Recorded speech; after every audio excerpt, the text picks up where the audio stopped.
Imagine your entire life as nothing but a fleeting instant. A single spark, surrounded by two eternities of silence, the one before you were born, and the one that may await after you die. What if everything you are fits into that brief flicker of existence? Is death the end of that instant, or the beginning of something far greater?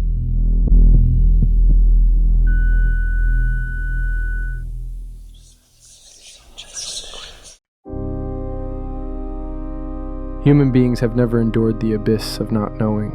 Philosophers, religions, and scientists have all built their lighthouses in the dark, trying to give shape to the unknown.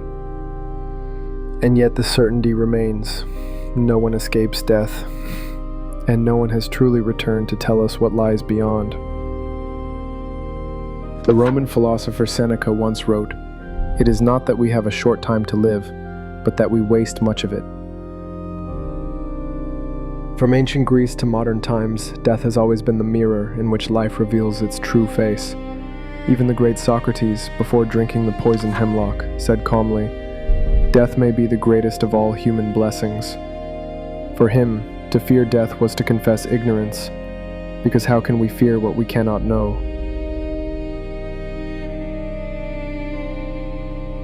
Science tells us death is a blackout. The brain ceases, and with it, all that we are. But cracks appear in that explanation. Every 7 years, most of the atoms in your body are replaced, yet you feel you remain the same. Perhaps the only thing that never changes is that invisible current we call consciousness. And yet, how solid is it? Each night, when you sleep, yesterday's you dies, and a new you awakens, convinced you are the same. Maybe the continuity of life is nothing more than a delicate illusion of the mind.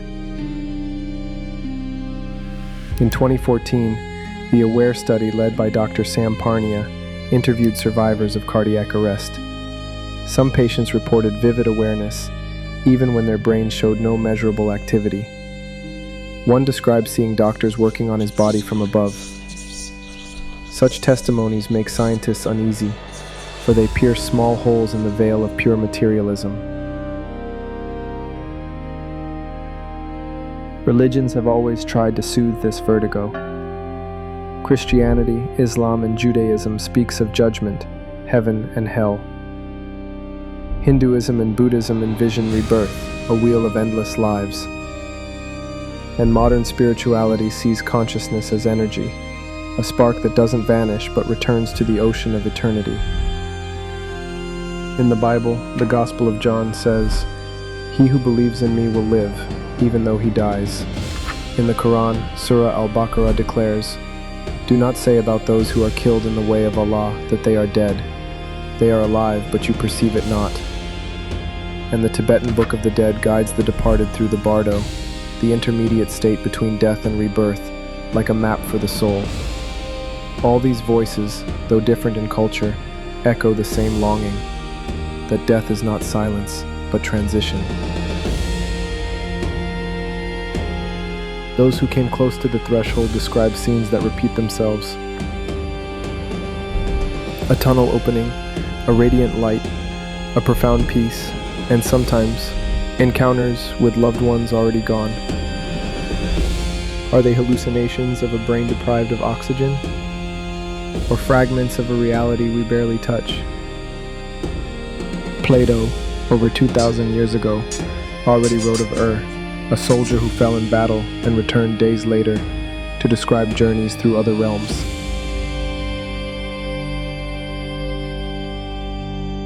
The forms change, chariots of fire, stairways to heaven, tunnels of light, but the essence is the same, the human conviction that something waits beyond the threshold. Consciousness may be less continuous than we believe. Some scientists suggest it flickers, dying and being reborn hundreds of times per second, like a lamp switching on and off too quickly for us to notice.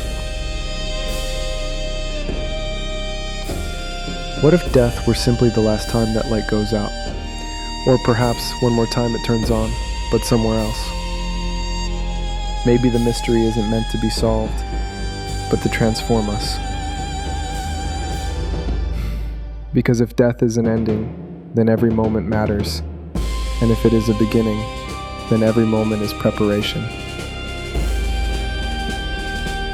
Arthur Schopenhauer once said, "Death is the great opportunity of life. For him, mortality was not a curse, but a release, a return to the essence from which we come." Others, like Leo Tolstoy, wrote in his diary, "Death is awakening." Perhaps we have been asking the wrong question. Maybe the mystery is not what happens after death, but what death does to life while we are still here. And you, what do you believe? Is death the absolute end, or merely the first door to something greater?